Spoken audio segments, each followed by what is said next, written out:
Bismillahirrahmanirrahim. Assalamualaikum warahmatullahi wabarakatuh. Waalaikumsalam warahmatullahi wabarakatuh. Ikuti semuanya.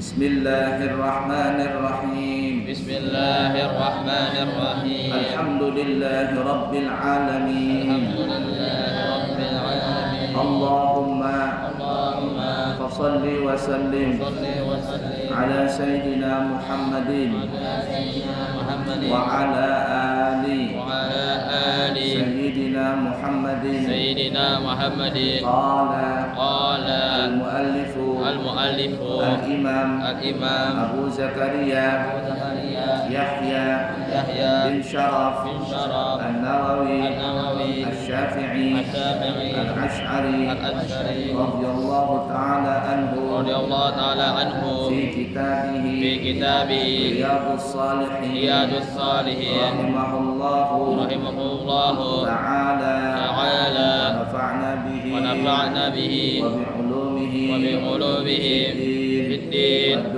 wad dunya wal akhirah. Amin. Amin.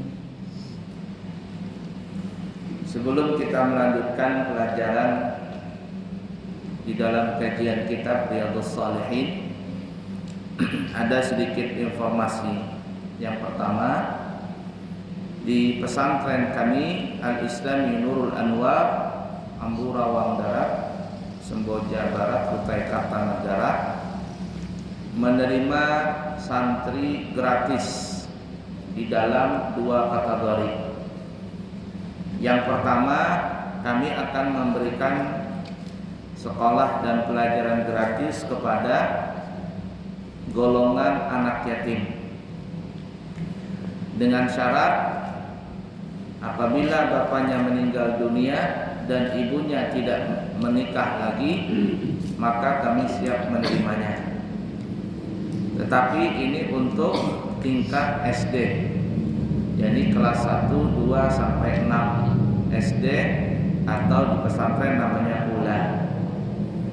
Apabila ada anak yatim di sekitar daerah Gunung Tembak dan sekitarnya, atau daerah mana saja, dengan syarat tadi bapaknya meninggal dunia dan ibunya tidak menikah lagi, ingin sekolah di pesantren kami, maka kami gratiskan. Yang kedua, kami juga gratiskan anak-anak yang sekolah di pesantren kami adalah golongan du'afa, golongan keluarga yang tidak mampu, dengan dua syarat. Yang pertama, menunjukkan surat dari RT dan kelurahan bahwa keluarga tersebut termasuk keluarga yang tidak mampu. Yang kedua, anaknya tidak terkena kenakalan remaja.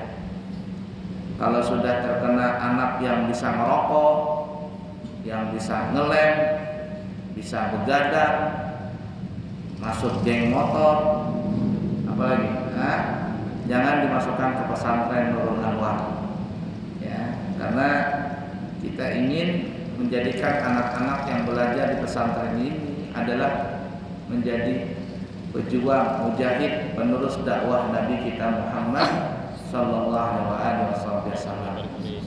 Nah, adapun du'afa ini kita terima dari segala tingkatan, tingkat SD, SMP, SMA, atau ULA, Usta dan Ulia.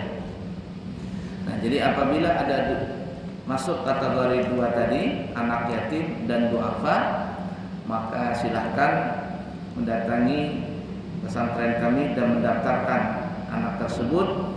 Maka insya Allah kami akan memberikan biaya gratis belajar di pesantren Al-Islami Nurul Anwar.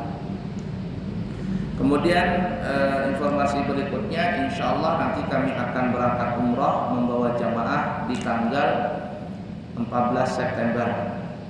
Untuk keberangkatan bulan September sudah kami tutup, jadi tidak ada lagi yang bisa mendaftar. Kemudian kita membuka pendaftaran umrah kembali di bulan Oktober, November, Desember, dan seterusnya. Siapa yang ingin berangkat umrah bersama kami selama 12 sampai 13 atau 14 hari, maka kami siap menerima pendaftaran di bulan Oktober, November, dan Desember, dan seterusnya. Harga normal adalah 32 juta rupiah dari Balikpapan. Kemudian ada kabar gembira bagi jamaah yang kepingin mendapatkan harga spesial dengan harga 27 juta rupiah. Akomodasi, fasilitas, dan pelayanan semua sama dengan harga yang 32 juta. Ya, harganya spesial 27 juta rupiah. Maka kami membuka pendaftaran dengan syarat hadir di dalam acara peringatan Maulid Nabi besar Muhammad SAW yang akan diadakan di Pondok Pesantren Al-Islam Nurul Anwar, Ambarawa Barat, tanggal 8 September 2024. Jadi yang kepingin berangkat umrah dengan harga 27 juta rupiah, kayaknya nggak ada lagi yang lebih murah. Ya, ini fasilitasnya lebih bagus daripada fasilitas yang lain. Ya. Harga 20 juta tapi fasilitas umrahnya sama dengan harga 32. Ya, bisa mendapatkan harga 27 juta dengan syarat menghadiri di dalam acara peringatan Maulid Nabi besar Muhammad SAW yang akan diadakan di tanggal insyaallah 8 September 2024 hari Ahad. Di lokasinya adalah di pesantren Al-Islam Nurul Anwar. Jadi yang kepingin berumrah dengan harga 27 silakan nanti hadir di acara tersebut. Cuman 1 hari pendaftarannya. Selain daripada hari itu maka kembali normal seperti biasa. Kemudian juga kami buka umrah plus Dubai, keberangkatan di akhir Desember, harganya 37 juta rupiah selama perjalanan 15 hari atau sampai 17 hari. 15 sampai 17 hari tergantung kita nanti nginap di Jakarta atau tidak. Harganya 37 juta rupiah. Umrah plus Dubai. Kemudian siapa yang kepingin berangkat haji tahun depan, visanya visa haji asli, bukan visa ziarah, visa haji furada, haji asli. Kami buka dengan harga bintang 4, hotel bintang 4 harganya 300 juta. Dan bintang 5, hotel bintang 5 harganya 400 juta rupiah. Siapa tahu para jamaah mencangkul-cangkul di belakang rumah menemukan emas 20 kilo. Nah, jangan lambat-lambat lagi untuk berangkat haji. Ya, jadi seperti itu. Baik, tadi baru saja orang daftar haji. Nah, dengan kami insya Allah nanti berangkat tahun depan insya Allah. Baik, kita lanjutkan ya pelajaran kita, masih membahas di dalam bab tidak berlebihan di dalam beribadah, tidak terlalu berlebihan di dalam beribadah. Maksudnya tergantung kondisi badan. Kalau kondisi badan kita itu sakit, jangan terlalu paksa ya. Baik, hadis yang kedua ya, ikutin semuanya. Wa an Anasin radhiyallahu ta'ala anhu qala jaa thalathatu rahtin ila buyuti azwaji an-nabi sallallahu alaihi wasallam yas'aluna an ibadati an-nabi sallallahu alaihi wa alihi wa sahbihi wa sallam. Falamma ukhbiru ka'annahum taqalluha wa qalu aina nahnu minan nabi sallallahu alaihi wa alihi wa sahbihi wa sallam. وقد غفر له ما تقدم من ذنبه وما تأخر قال أحدهم أما أنا فأصلي الليل أبدا وقال الآخر وأنا أصوم الدهر أبدا ولا أفطر وقال الآخر وأنا أعتزل النساء فلا أتزوج أبدا فجاء رسول الله صلى الله عليه وآله وصحبه وسلم إليهم فقال أنتم الذين قلتم كذا وكذا أما والله إني لأخشاكم لله وأتقاكم له لكني أصوم وأفطر وأصلي وأرقد وأتزوج النساء فمن رغب عن سنتي فليس مني متفق عليه. Dari Sayyidina Anas bin Malik radhiyallahu taala anhu, dia berkata ada satu rombongan yang terdiri dari 3 orang datang ke rumah istri Nabi Muhammad sallallahu alaihi wasallam, di mana mereka mempertanyakan tentang ibadah Nabi Muhammad sallallahu alaihi wa alihi wa sahbihi wasallam. Setelah mereka diberitahu mereka seakan-akan menganggap bahwa ibadah amal Nabi Muhammad sallallahu alaihi wasallam itu hanya sedikit. Dan mereka berkata, di manakah tempat kami dibandingkan dengan Nabi Muhammad sallallahu alaihi wasallam.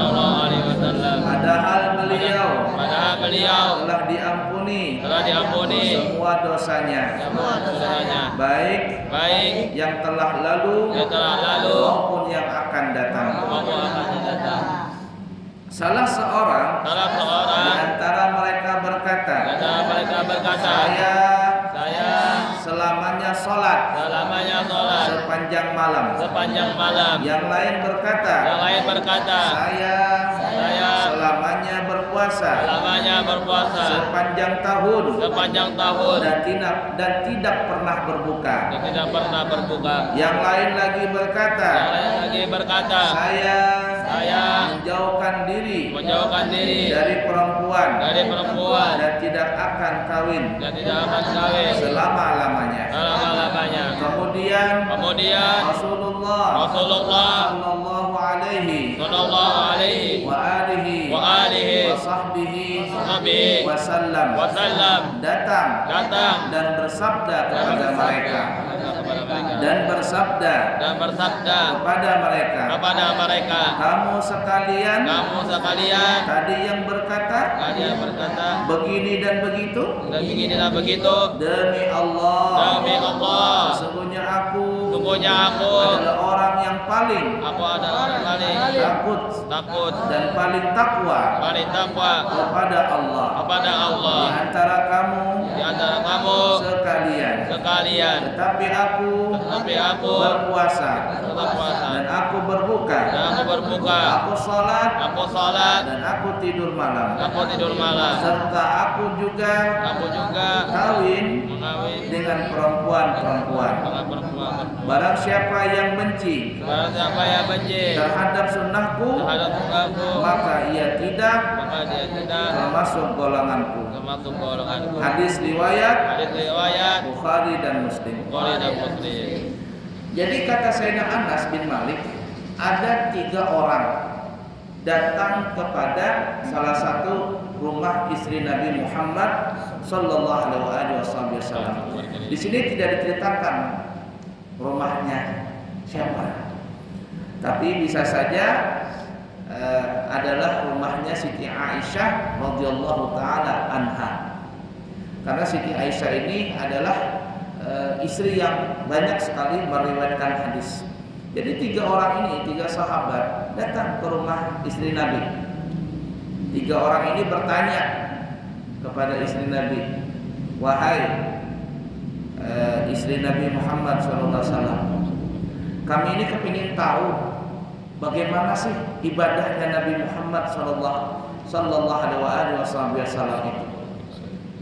Jadi istri Nabi ini memberikan gambaran Nabi ibadahnya seperti ini, puasanya seperti ini, bla bla bla bla bla bla bla. Lalu ketiga orang ini kayak menganggap remeh gitu loh. Oh, ternyata begitu aja ya ibadahnya Nabi. Lebih banyak kami nih. Nah, merasa hebat dari peguruan. Tuh ada santri begitu tuh. Apa sih guru itu? Ternyata ibadah guru itu segitu aja katanya. Lebih banyak aku lagi katanya. ada. Nah, jadi orang yang seperti itu ada, bukan hanya seorang santri yang merasa hebat dari gurunya. Sahabat juga ada yang merasa lebih banyak ibadahnya daripada Nabi Muhammad sallallahu alaihi wasallam. Oh, begitu aja tuh bahasa kita kan ya. Aku ini, kata orang pertama, aku ini itu kalau sholat semalam suntuk, gak pernah tidur. Wah, dulu bahari ada santri begitu, santri berpengalaman sholat, berzikir terus, sholat terus. Paginya mengantuk dia gak ada belajar. Jadi sahabatnya begitu. Aku ini tiap malam tuh sholat, gak pernah tidur. Dia seakan-akan merasa lebih hebat ibadahnya daripada ibadahnya Nabi Muhammad sallallahu alaihi wasallam. Orang yang kedua berbangga lagi. Kamu masih mendingan sholat. Bahasa kita ini, aku ini puasa setiap hari, nggak pernah buka. Ayo, hebatan mana? Nah, ibarat katanya ya, aku ini puasa setiap hari, nggak pernah buka, kecuali bukanya waktu yang hari raya, Idul Fitri, Idul Adha kan nggak boleh puasa. Hari Tasyrik 11, 12, 13 Dzulhijjah nggak boleh puasa. Tapi sisanya aku tiap hari puasa. Wah, ini yang ketiga, yang kedua nih. Yang ketiga hebat lagi. Wah, itu masih mendingan kamu sholat tiap malam, tapi siangnya nggak juga sholat. Kamu puasa tiap hari, iya, tapi malamnya kan nggak puasa. Wah, aku lebih hebat bahasa kitanya nih ya. Aku beribadah, tapi juga beribadah aku tidak kawin-kawin. Wah, hebatan mana nih? Kalau kamu masih bisa sama istri, nanti ketika uyuh lawan bini, uring disariki bini, ibadah terus dan bini, boleh nurut lawan bini. Aku tanya, siapa yang melarang-larang? Membujang hebatan aku beribadah, siang malam aku beribadah. Tidak ada yang melarang. Hebatnya perasaannya. Mendengar 3 orang berkisah di luar nih, Nabi keluar dari kamar beliau mendatangi mereka. Bubuh nikam kanang tadi nampu pandai nampu ibadah begini begitu, bujur kan? Bujur ya Rasul. Apa jar Nabi? Nabi malah sehatin ya. Kata Nabi, siapa yang paling takwa di antara kita semua? Bahasa kita ini ya. Kata Nabi, aku yang paling takwa kepada Allah Ta'ala. Aku yang paling bertakwa kepada Allah Ta'ala, dan aku paling takut kepada Allah Ta'ala. Karena memang Nabi Muhammad adalah satu Nabi. Tidak ada satu ibadah pun kecuali berasal dari sumber Nabi Muhammad SAW. Nabi yang mengajarkan ibadah, Nabi yang mengajarkan tentang kekuatan Islam, iman seseorang. Begitu juga kepada sahabat sampai kepada kita. Nabi sumbernya. Bahasa kitanya Nabi bukan sombong. Nabi ini mengatakan demikian supaya kalian ini berpikir-pikirlah bahasa kitanya. Aku, kata Nabi, adalah orang yang paling takut kepada Allah. Aku, ujar Nabi, adalah orang yang paling bertakwa kepada Allah Ta'ala. Tapi kata Nabi, waya-waya, bahasa kitanya, waya-waya aku sholat, waya-waya aku tidur. Aku sholat, aku juga guring. Kadang setiap malam sholat begitu. Artinya semua itu ada haknya. Badan, mata ada haknya. Waktunya tidur, tidur. Waktunya sholat, sholat. Waktunya ibadah, ibadah. Aku puasa, kata Nabi, tapi terkadang juga aku berbuka. Tidak kan tiap hari puasa. Kalau ada orang puasa tiap hari, lalu terbengkalai dengan kewajiban dia sebagai seorang hamba yang masih berkaitan dengan makhluk. Umpama karena kerancakan puasa, lalu dia tidak giat bekerja, lalu tidak menghasilkan uang, sehingga anak istrinya terlantar gara-garanya suaminya puasa terus kadang mau begawi. Ini ibarat kata mengerjakan nang sunnah, meninggalkan nang wajib. Seperti orang yang berbaju tapi kada berselawar. Lucu ya. Berbaju tapi berjalan kada berselawar, gandul-gandul, lato-latonya kelihatan. Kan supan kan. Ajar Nabi, aku puasa tapi aku juga berbuka. Dan aku juga menikah, ajar Nabi. Kada apa membujang. Makanya kalau orang membujang itu ada baik. Orang membujang itu ada baik. Nikah. Jangan kada menikah, tapi tunggu saatnya. Jangan kamu nih begini-begini, aku mau kawin aja. Cari duit belum bisa. Baca Quran masih belepotan, hafal Quran masih sedikit, hendak menikah.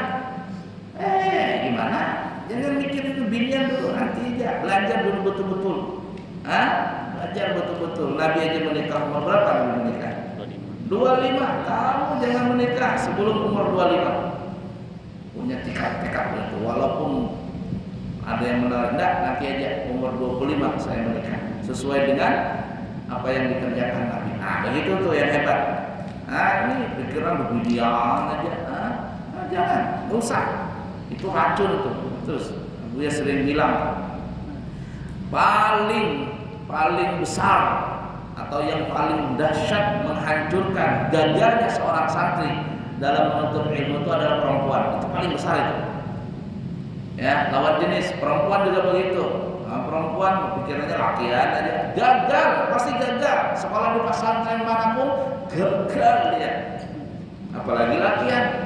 Dikit-dikit bebinian, pindah pesantren sepuh, sana enak. Bebinian cantik-cantik, pindah lagi ke sana. Kemanapun pindah, gagal dia. Itu paling nomor satu yang menghancurkan seorang santri gagal menuntut ilmu, perempuan. Dzubihal ilmu baina fakhidahil mar'ah. Ilmu itu tersembelih. Ilmu itu disembelih di antara kedua batang paha perempuan. Artinya kalau sudah mengenal perempuan, kacau ilmunya. Ada di Hadramaut, santri belajar. Waktunya menikah sudah, menikah. Ada perempuannya, ada apa dinikahkan. Tapi setelah menikah, apakah giat belajar? Enggak. Terkadang turun, terkadang ganda. Ngurus bini di rumah. Begitu juga bini. Sudah beranakan bapak, sudah kacau semuanya. Akhirnya balik ke Indonesia. Jadi mumpung masih bujangan, jangan memikirkan lawan jenis. Betul-betul belajar. Karena itu paling nomor satu menggagalkan seseorang untuk apa? Untuk gagal dalam belajar ilmu agama. Apalagi yang kedua, awal yang salah, teman yang salah. Kalau berteman dengan teman yang salah, selesai urusan. Kamu belajar di pesantren, cita-citanya apa? Saya mau jadi ulama. Lalu susah belajar ini itu dan semuanya. Datang teman yang salah ngajakin kita belajar di sana aja, belajar di umum. belajar ini, belajar itu, cari ijazah. Kamu lihat di luar sana berapa banyak orang yang punya ijazah, S1, S2, S3, S-Teller sekalian. Dari Balikpapan yang punya ijazah doktorandos macam-macam itu. Kasihan, ngojek, buka warung. Ini belajar tinggi, puluhan juta, ratusan juta dia keluar duit untuk belajar. Ujung-ujungnya apa? Kasihan, nasib ya nasib. Jadi ijazah itu ibarat kata ya fata morgana lah. Terkadang bisa dapat, terkadang bisa tidak berhasil.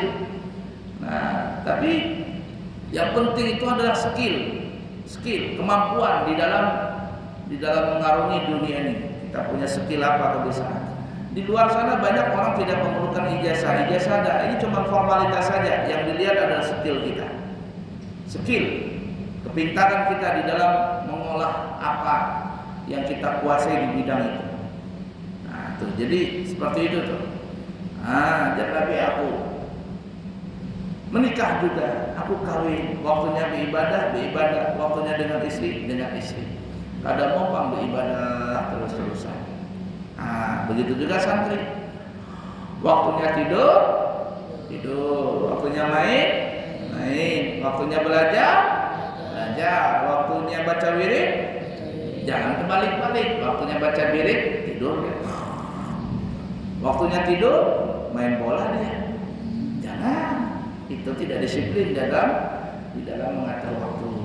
Ala kulli hal ya seperti itu. Baik. Lanjut ya, hadis yang ketiga.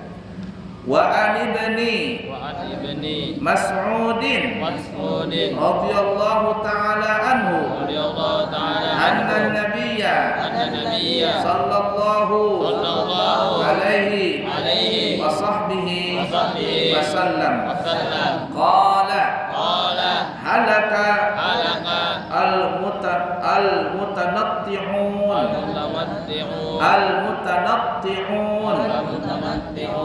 qalaha salatan rawahu Muslimun. Dari Abdullah ibni Mas'ud radhiyallahu ta'ala anhu bahwasanya Nabi Muhammad sallallahu alaihi wasallam bersabda, binasalah orang-orang yang keterlaluan dan berlebih-lebihan. Al-mutanatti'un. Beliau mengulanginya 3 kali. Hadis riwayat Imam Muslim. Ada Nabi halakal mutanatti'un.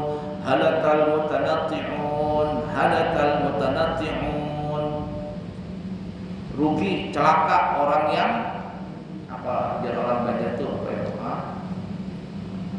berhimat-himat apa bahasa itunya. Rugilah orang yang keterlaluan, rugilah orang yang terlalu berlebih-lebihan. Apa saja yang berlebih-lebihan itu ada baik. Termasuk di dalam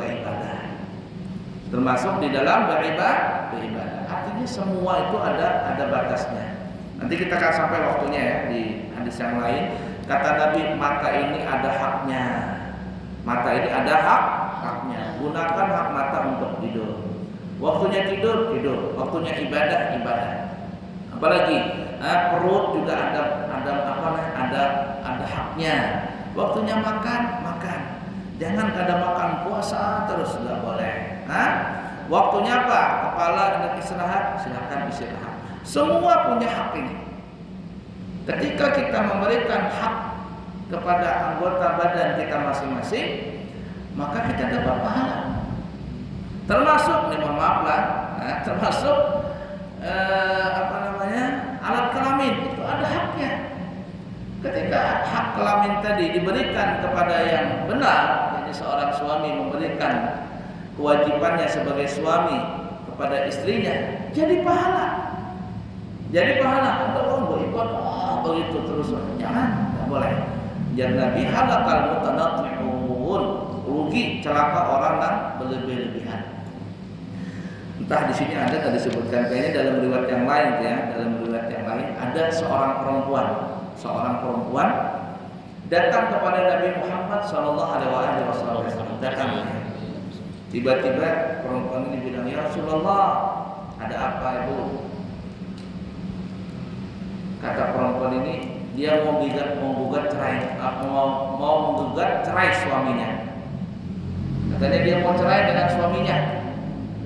Kata Rasulullah, kenapa kamu mau cerai? Kenapa kamu mau cerai? Katanya, apa suamiku tuh di masjid aja dulu pada bulik-bulik. Buat apa? Sebagai istrinya. Nggak dijapai-japai dan orang banyak jadi jablay ya. Jangan boleh laki beribadah aja melulu. Makanya itu bubuhan jamaah tabligh itu lah, jamaah tabligh. Itu kalau mereka punya istri itu ya. Kalau mereka perginya sampai 4 bulan atau lebih daripada itu disarankan bawa istri mereka. Bawa istri berapa bulan? 4 bulan bawa istri. Jadi ada amirnya, pemimpinnya bahasa kita. Kalau kamu punya istri, bawa istri. Kalau nggak bawa istri, nggak boleh ikut. Ya, bawa istri, berangkat sama istri untuk berdakwah dia. Dakwah sambil belajar. Jadi seperempuan ini bilang, ya Rasul mau gugat cerai suami. Kata Nabi, kenapa? Suamiku tadi mau di masjid aja, kada bulik-bulik. Yang mana ajar Nabi suamimu itu yang mana? Itu nak, ya Rasulullah. Tuh, nang rambut beringasan, jenggot panjang, apalagi kumis panjang, bulu hidung panjang, kadang memikirkan badan, beringasan begitu. Dipanggil sama Nabi, ini betul suamimu? Iya ya Rasulullah, nang beringasan ini. Baju kadang berganti, berikat Allah beribadah tapi berikat. Dan Nabi tunggu sebentar ya. Tunggu sebentar kata Nabi. Jangan langsung bercerai. Tunggu dia Nabi. Akhirnya Nabi membawa suaminya ini ke pasar. Dibawa suaminya ini ke pasar. Dinasehati Nabi, ada ibin itu ada haknya, ikan harus melayani istri itu. Ya, memberikan haknya. Dia kepingin dikasih sayang juga. Kalau kasih sayang jangan jadi jablay, jangan dimulai. Dibawa Nabi ke pasar si laki ini. Kemana? Halaga di tukang cukur apa aja orang bebek apa? Wah, bebek shop situ, masuk situ. Jangan Nabi bikin dia datang. Bikin dia datang. Rambutnya dicukur, dirapiin, jenggotnya dirapiin, cambangnya dirapiin, semuanya dirapiin, bersih, ganteng, diberikan baju baru, dimandiin sama Nabi, kasih baju baru. Setelah bersih, dibawa kakinya ini ke hadapan bininya tadi. Kamu kenal nggak dengan ini? Nggak kenal katanya. Saking lamanya laki lupa bagaimana bentuk laki yang asli itu. Beringasan. Ini suamimu. Yang benar Rasul? Iya, sudah kau permak dari bahasa kitanya. Aku sudah permak nih suamimu nih. Melihat laki ganteng, ada berpikir lagi. Jarlah Rasulullah, bagaimana? Mau jadi cerai apa enggak? Kalau begini Rasul jangan jadi cerai kan? Enggak jadi cerai. Kalau mau menggugat cerai, ajar Nabi, boleh kamu lawan bini kamu, boleh ke rumah. Semuanya ada haknya. Jadi seperti itulah. Ala kuliah. Sampai sahabat. Cukup dulu ya. Sahabat, kita sambung lagi di kesempatan akan datang. Jadi siapa yang kepingin berangkat umrah Oktober, November, Desember dan seterusnya, harga nomor 32 juta. Tapi kalau ingin harga 27 juta rupiah, itu bisa nanti mendaftar di tanggal 8 September. Syaratnya hadir dalam acara peringatan Maulid Nabi besar Muhammad SAW di pesantren Al-Islami Nurul Anwar. Ya, sampaikan kepada jemaah. Insyaallah kita bantu semuanya. Yang kepingin badal umrah, insyaallah nanti kami membuka badal umrah untuk keberangkatan di bulan September. Insyaallah kami pribadi yang langsung membadalkannya. Harganya sekali badal umrah 2,5 juta. Baik, mudah-mudahan ada manfaatnya, yang baik dari Allah, yang buruk dari pribadi, dan semoga kita bisa mengamalkannya Subhanakallahumma wa bihamdika asyhadu an la ilaha illa anta astaghfiruka wa atubu ilaika. Akhir kalam. Wassalamualaikum warahmatullahi wabarakatuh.